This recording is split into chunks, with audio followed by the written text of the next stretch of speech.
Hello guys, and welcome back to the channel. So today we're working on this Stihl FS86 Petrol Strimmer.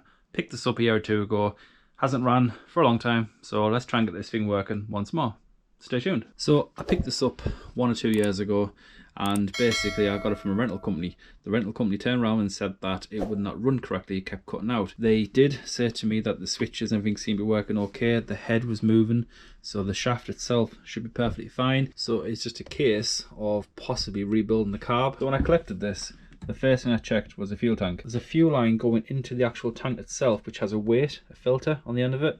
And I did notice when I picked this guy up, it was rattling. So basically, when you shake it around, you can hear something inside rattling. So inside of here, there's a fuel line at the bottom there. Just about make out the filter.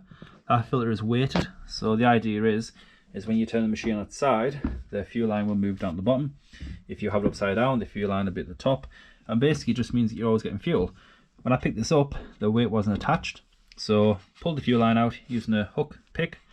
Put the filter back on, put it back in, put some fuel in, try to start it, wouldn't start. These things are very strong, pretty much indestructible.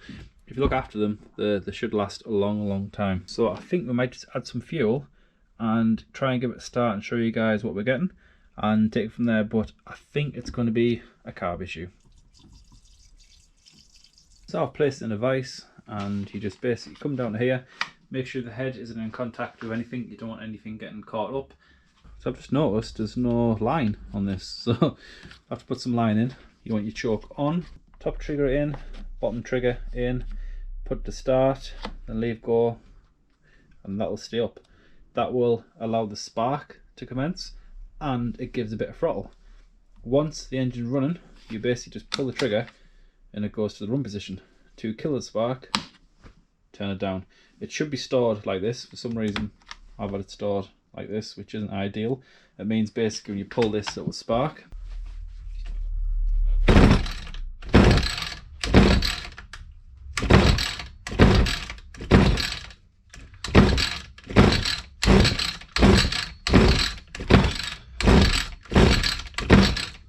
So like before, it refuses to start. So I think it's going to be the carb, probably the diaphragm or something's gone inside of it. So let's pull the air filter off, pull the carb out and inspect the carb. Actually, I'm just going to check for spark first, just to make sure we're not barking up the wrong tree here. So that looks almost new. So I wonder if they've replaced the plug, thinking that was the issue. So we have good spark, so it's not the spark, which means ignition side is fine, the switch, all this is perfectly fine. So the next step will be the carb. Let's see if we can breathe some life into this, shall we?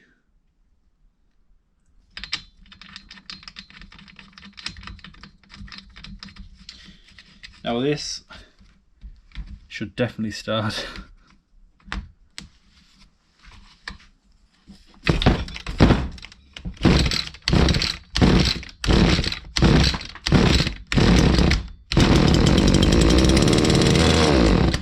Way too much fuel, and I pretty much filled at the top, but it does start, so definitely the carb. It has an air filter, which is nice. Sometimes they don't even have them. Decent looking air filter and a new spark plug. Makes you wonder, doesn't it?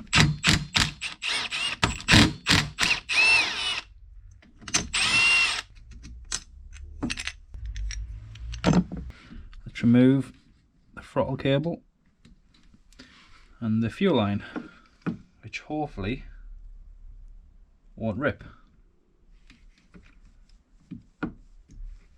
Fuel line is quite soft still, which is nice, because normally that goes quite hard and you've got to replace it, but that seems okay. I might have one in the garage that fits this. If not, I can order one and we'll come back in a couple of days when it comes in, but I'm sure we'll have something.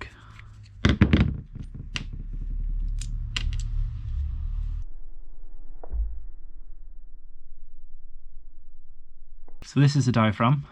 It visually doesn't seem too bad. It's still actually quite soft and pliable, but it has got a few wrinkles in it, and it has a very faint, don't know if you can pick that up on camera,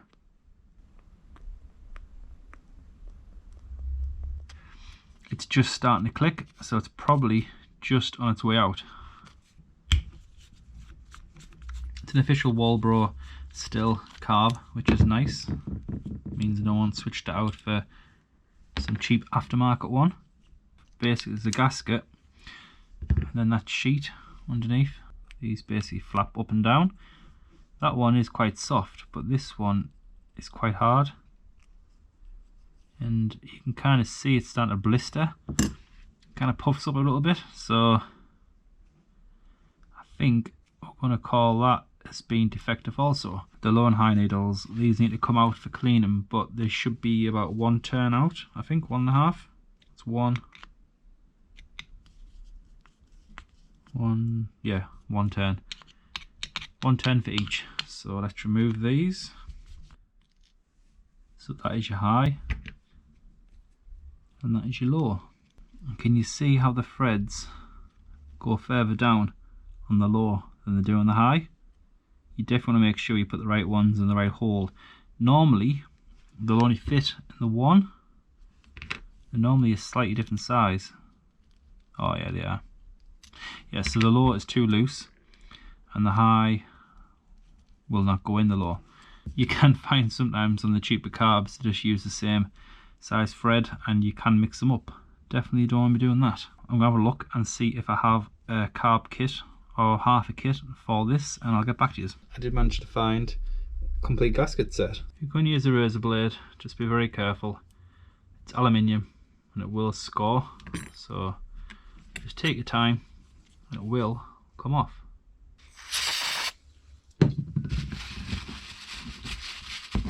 Let's inspect the needle and let's see if that's in okay condition, but I suspect it will be.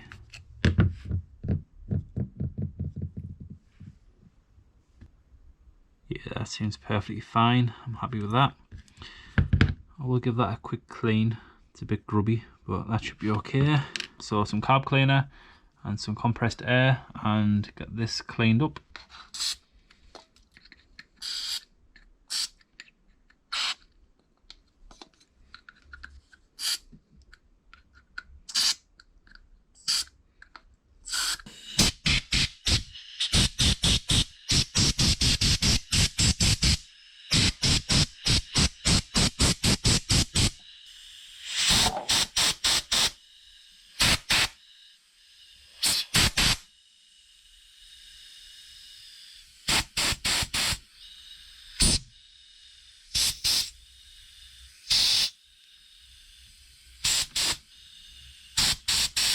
I think when we took this to bits, was that facing out? Because if that was facing out, that would explain why it wasn't starting. This needs to face that way. See, it's this pin here that makes contact with the lever in there, like so, and that goes up and down and regulates the fuel. So I've just looked back at the footage and surely enough the diaphragm was the wrong way around. It's got a new spark plug, the air filter seemed fairly decent. I wonder if someone's been in before me and replaced some parts and it still didn't run. So I'm guessing the company I got it from has tried to repair it and did it wrongly. So technically I could have just turned this around. So let's get this back in. That needs to make sure you got the gasket on. Just feed it over there like so. And the rear gasket, make sure it goes the right way. And hook on your throttle and connect the fuel.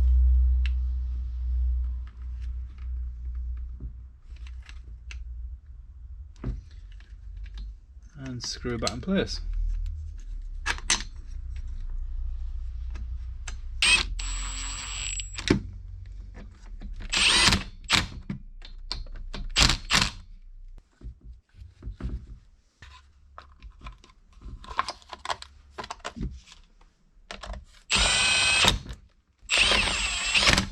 So, choke, start, and let's see if this starts.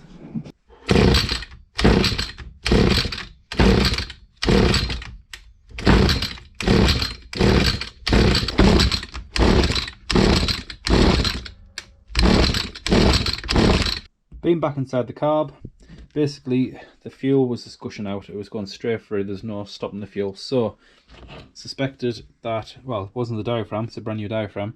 So I've replaced the lever, the needle and the spring. The spring itself is very brittle and it's tarnished. It's obviously old and corroded and there's very little bounce in it. So I've replaced it with a brand new set and checking for pressure, and we're on 6. And it's holding, so that should be okay now. So we'll put this back in, try again, hopefully it'll run. So I've pinched the fuel off because it's still coming out quite quickly, so something isn't right. Yeah, the plug's soaking wet. Turn it off. You don't want the spark igniting this.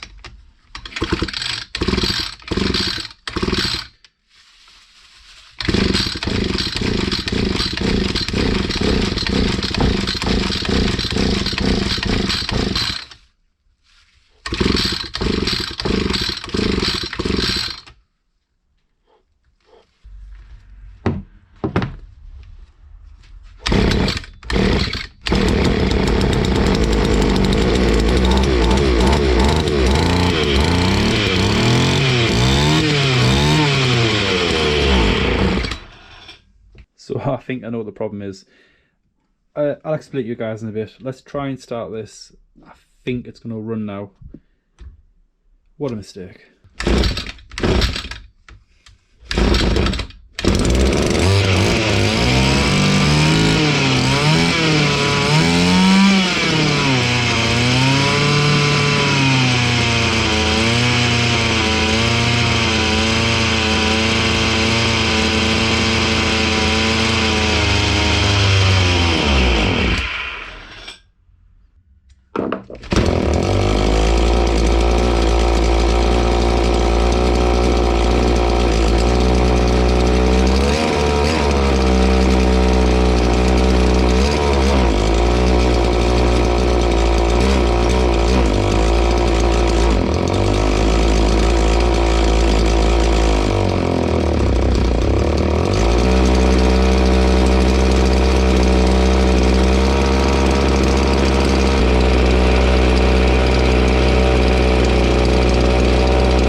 I made a mistake. Basically, this is the original fuel pump and gasket. Looks very similar to this guy here. This is what I put on. You line it up. Seems fine. This at the top should not be open. It should look like this. So this is what I've taken off and this is what I put on. Got a big void here, so the fuel was just going straight past and straight into the crankcase, flooding the engine, making a right mess and causing me a right headache. I was using just basically parts from previous carbs, and when you pick them up and you look at them, they kind of look correct. Generally you would buy a rebuild kit for this particular engine, so that wouldn't be an issue. But obviously in this situation I was kind of just rummaging through some leftover kits that I had laying about and picked up the wrong one. But lesson learned, guys, double check that you're putting the right thing in, because otherwise it ain't gonna work. Just thought I would run a quick compression test out of curiosity. We're sitting at 150, so for a little 2-stroke, pretty impressed with that. Put some line in as well because obviously it needs that to be a effective machine. You kind of take on a project thinking it's going to be a 2-minute fix and it ends up being a long project and a lot of hard work and effort, but we got there in the end, guys. It's fully working. It needs to be tested obviously, but at the minute the front of my house is covered in snow and we're on lockdown, so I'm not able to really get anywhere to actually go and test this, but it seems to be working perfectly fine. It ran for about 15 minutes, seemed perfect. So yeah, I think we'll call this one here, guys. So thank you for watching. Hopefully you've enjoyed the content. Like always, please like, subscribe, comment down below, and I'll see you in the next one.